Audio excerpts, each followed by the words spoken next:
Act the Miracle, the Desire in God 2012 National Conference, Future Grace, is going to be republished.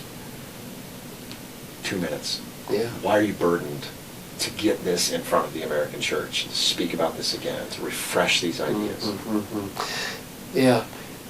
The doctrine of sanctification is massively important and very current. A lot of discussion about it in relationship to the centrality of the gospel.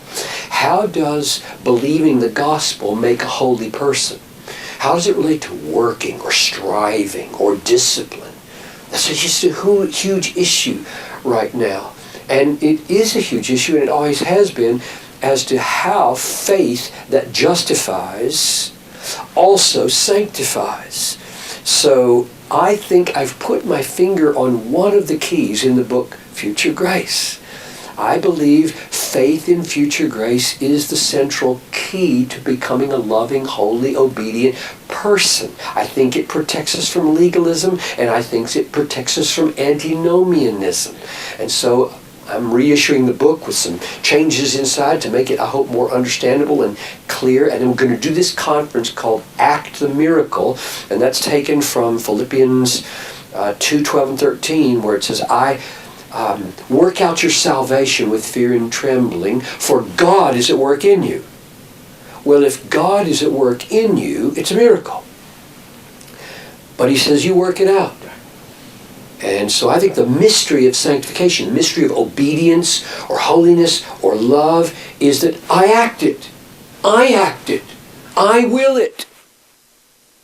Or do I?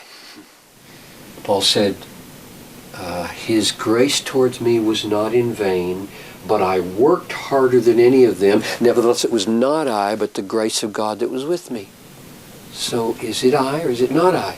It is I. I do act, but I act a miracle.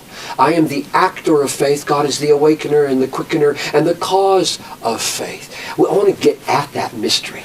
That's a mystery. How do you put to death the deeds of the body by the Spirit? Like, does he put them to death or do I put them to death? If I put them to death by the Spirit, is the Spirit killing the sin or am I killing the sin? Or walk by the Spirit, or be led by the Spirit, or bear the fruits of the Spirit. All these things that cause the intersection of my human will and my human thinking with God's supernatural enablement. That's a mystery, the mystery of sanctification. So I get at it in the book, and I will tackle it in the conference. Fantastic.